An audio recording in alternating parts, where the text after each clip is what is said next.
Halo teman-teman ATL Indonesia. Nah, kali ini kita membahas manfaat herbal untuk kesehatan ya di channel ATL Indonesia. Nah, bahasan kali ini kita membahas 7 tumbuhan herbal untuk darah tinggi. Nah, di sini kita tahu darah tinggi merupakan hipertensi ya, tensi yang tinggi. Jadi di sini ada herbal pilihan untuk penderita hipertensi. Nah, kita mulai dulu dengan hipertensi ya. Apa itu hipertensi? Jadi hipertensi atau tekanan darah tinggi merupakan kondisi kronis yang tidak bisa disembuhkan ya.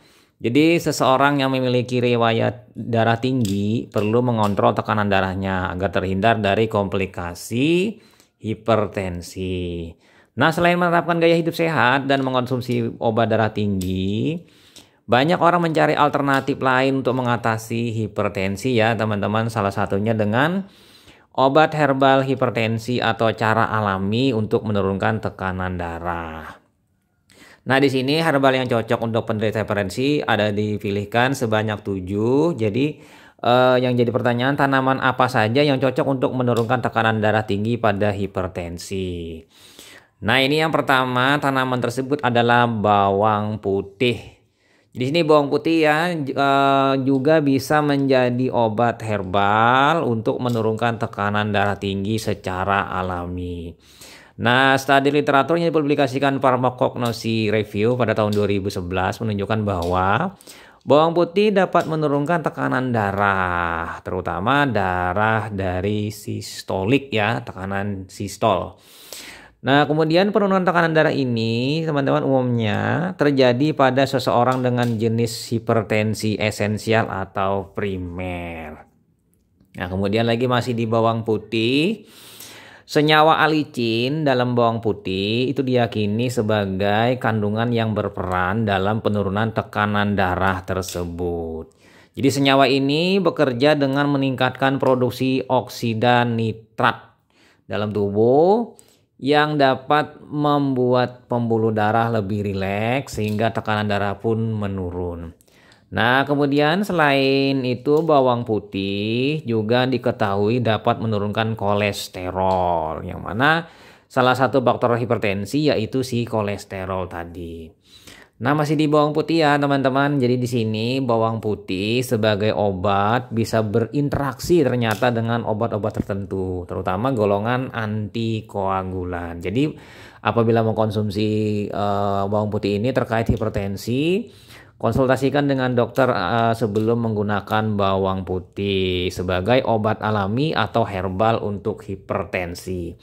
Nah, untuk dijadikan obat, bawang putih dapat dikonsumsi mentah atau dijadikan dalam bentuk ekstrak cair. Bisa juga dalam bentuk minyak atau bubuk. Nah, kemudian yang kedua, teman-teman, adalah kayu manis. Nah, di sini kayu manis itu bisa digunakan sebagai salah satu obat hipertensi tradisional. Nah, dalam sebuah studi yang dipublikasikan di Jurnal Nutrition, ya kan, menyebutkan bahwa kayu manis berhubungan dengan penurunan tekanan darah, baik sistolik maupun diastolik pada orang dengan diabetes tipe 2. Nah, di sini lagi kayu manis itu sebenarnya belum juga terbukti secara langsung dapat mengontrol tekanan darah pada pasien hipertensi. Jadi oleh karenanya perlu penelitian lebih lanjut dibutuhkan untuk membuktikannya ya. Jadi di sini tidak langsung, tapi memang sudah ada beberapa studi ya yang mengarah ke sana. Nah, kemudian nomor 3 yang terkait untuk herbal hipertensi adalah jahe. Nah, jahe di sini teman-teman termasuk dalam obat herbal yang sering digunakan untuk menurunkan tekanan darah tinggi ya secara alami. Jadi penelitian hewan membuktikan bahwa jahe bisa meningkatkan sirkulasi darah dan mengendurkan otot-otot di sekitar pembuluh darah. Jadi relaksasi ya.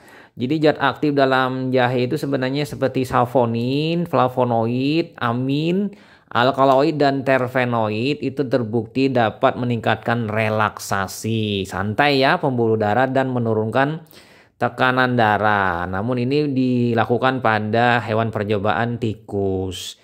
Jadi karena masih dilakukan dalam beberapa percobaan memang, tapi mengenai penelitian ini, efek jahe pada tekanan darah manusia masih belum dilakukan dengan banyak penelitian ya. Jadi masih menggunakan dosis yang rendah. Jadi salah satu manfaat jahe di sini selain itu juga menurunkan kadar kolesterol. Yang mana kolesterol salah satu penyebab dari hipertensi. Nah, kemudian kita lanjut lagi yang selanjutnya yang nomor 4 yaitu herbal untuk hipertensi. Itu bisa kita menggunakan adalah seledri, daun sop ya. Jadi seledri ini sebagai obat herbal untuk tekanan darah tinggi. Tanaman hijau ini mengandung zat kimia alami yang disebut dengan petalit. Nah, di sini petalit dapat membantu mengendurkan jaringan-jaringan yang terdapat di dinding pembuluh darah. Jadi sehingga tekanan darah Anda dapat menurun. Nah, untuk kandungan magnesium dan kalium di dalam seledri juga dapat membantu menjaga tekanan darah normal. Karena kita tahu yang namanya magnesium, kalium itu mempunyai efek menurunkan tekanan darah. Nah, jadi dengan adanya seledri ini dalam sehari-hari, maka mulailah tambahkan seledri dalam menu harian sebagai obat herbal untuk menurunkan tekanan darah secara alami ya buat teman-teman.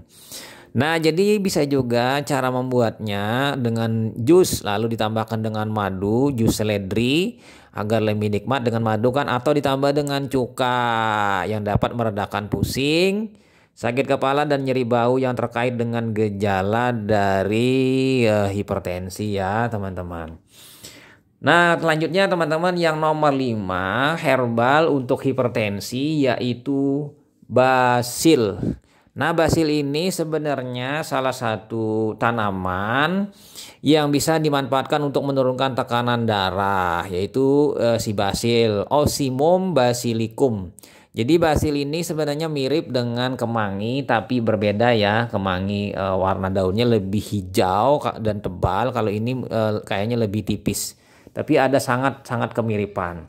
Nah, untuk daun basil juga merupakan obat herbal yang mengandung banyak manfaat untuk kesehatan kita ya, termasuk tekanan darah. Nah, bumbu dapur ini bekerja menyerupai obat kalsium channel blocker, yaitu salah satu jenis obat hipertensi yang sering kali diresepkan dokter.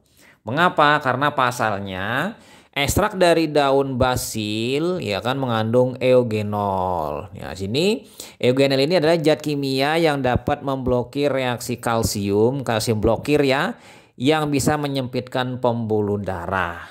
Nah, daun basil memiliki kandungan eugenol yang disebut bisa menurunkan tekanan darah. Nah, kemudian lagi ya teman-teman, selain itu kandungan senyawa dalam daun basil juga disebut bisa membantu mengendurkan pembuluh darah sehingga tekanan darah bisa menurun atau kembali normal. Nah, kemudian selanjutnya herbal yang lain untuk hipertensi yang keenam adalah akar kucing. Nah, untuk akar kucing, tanaman ini sering digunakan sebagai obat herbal untuk mengobati berbagai penyakit. Salah satunya obat alami penurun darah tinggi. Nah, serupa dengan daun basil ya, akar kucing sebagai obat darah tinggi alami dapat membantu menurunkan tekanan darah dengan cara menghambat kalsium dalam sel-sel tubuh kita ya.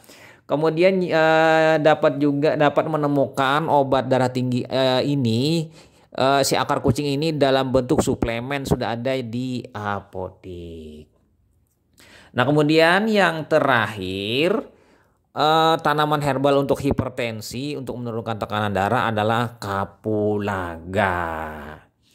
Nah, ini kan obat herbal kapulaga ini untuk menurunkan tekanan darah tinggi. Kapulaga biasa digunakan sebagai tambahan penyedap, terutama di Asia Selatan seperti negara India. Nah, namun rempah ini juga mudah ditemukan dan sering digunakan di Indonesia. Nah, kemudian selain mengonsumsi buah kapulaga langsung sebagai obat alami hipertensi, jadi kita dapat juga mencampurkan kapulaga ini di masakan kita sehari-hari. Kemudian kita lihat lagi mengekspos kapulaga dalam sebuah studi yang dipublikasikan oleh Journal of Ethnofarmakologi menyebutkan bahwa kapulaga dapat menurunkan tekanan darah dengan menghambat reaksi kalsium. Jadi kalsium blokir ya di dalam tubuh. Nah, kapulaga ini memunculkan reaksi pada tubuh yang sama seperti kerja obat hipertensi yang ada ya, yang diresepkan, kalsium channel blocker. Jadi memblokir kalsium. Nah, kira-kira itu saja teman-teman, sebanyak 7 buah herbal atau tanaman obat tradisional untuk hipertensi, yang mana rata-rata semuanya ini ada di sekeliling kita dan sekitar kita, sehingga kita bisa memanfaatkan dan menggunakannya untuk pengobatan sehari-hari dalam bentuk sayur ya, atau dalam bentuk rempah alami yang ada di masakan kita harian. Dengan memasukkannya ke dalam rempah, maka kita akan mendapatkan khasiat atau manfaatnya untuk menurun tekanan darah pada orang-orang dengan hipertensi. Bagi teman-teman yang baru saja bergabung, jangan lupa subscribe dan bunyikan lonceng notifikasi untuk mendapatkan informasi terbaru seputar ilmu-ilmu kesehatan dan ilmu laboratorium medik, dan juga membantu channel ini berkembang lebih baik. Nantikan materi lainnya, semoga bermanfaat yang kita bahas kali ini, dan pastinya gunakan herbal sebagai obat tradisional untuk pengobatan harian. Saya Ahmad Le pamit, sampai jumpa. Bye.